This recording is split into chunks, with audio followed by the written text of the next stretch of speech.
Sir आज 40 दिवस झालेत FIR फाटून आणि बेल फेटाळून सुद्धा आज 15 दिवस झालेत, तरी आरोपीवर आज काहीच ऍक्शन नाही, लोकेशन त्याचं भेटत नाही, असे उत्तर आम्हाला पोलिसांकडून मिळत आहेत.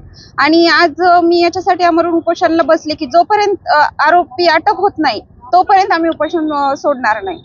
आणि ज्या दिवशी डेड बॉडी सापडली त्या दिवशी तो आरोपी ताब्यात घेतला होता आणि आम्ही डेड बॉडी उचलूपर्यंत त्यांनी सांगितलं की आम्ही त्याला सोडणार नाही, किंवा ज्या दिवशी गुन्हा दाखल त्या दिवशी आम्ही त्याला 2 तासात समोर आणतो. मग आज अजून का नाही, त्याला का पाठीशी घातलं जातंय?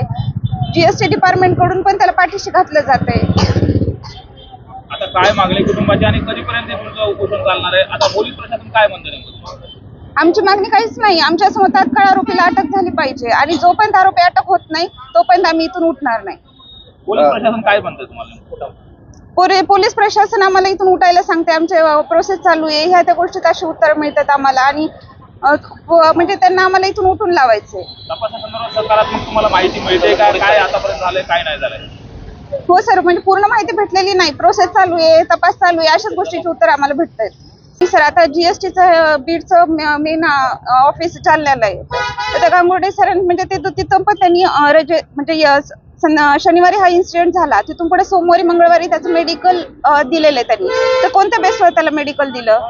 आरोपी प्रायमरी आरोप त्याच्यावर असताना त्याला मेडिकल का सोडू शकते? मग याच्यात त्यांचा पण हात आहे का? या पण गोष्टीची चौकशी झाली पाहिजे ना. मग डिपार्टमेंट काय याच्यावर ऍक्शन घेत नाही? GST डिपार्टमेंट पण ऍक्शन घेतली पाहिजे ना. हा आरोपी आहे, 13 दिवस झालं फरार आहे, मग GST आरोपी तिकडे मेडिकल रजेवर का तो सस्पेंड का करत नाहीत ते?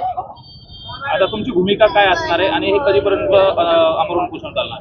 सर माझी भूमिका आता जोपर्यंत आरोपी अटक होत नाही तात्काळ त्याला अटक करावी एवढी मागणी, आणि जोपर्यंत आरोपी अटक होत नाही तोपर्यंत आम्ही उपोषण सोडणार नाही.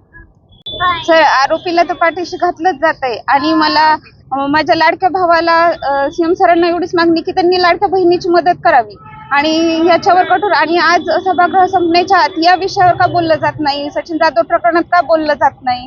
कुणीतरी हा मुद्दा उचलला पाहिजे ना. एवढं मोठं प्रकरण झालंय सर, ते GST ऑफिसर होते बीड जिल्ह्याचे सर, आणि आपले पालकमंत्री सुमित्राताईंनी पण या गोष्टीवर म्हणजे मला न्याय देण्याचा प्रयत्न करावा.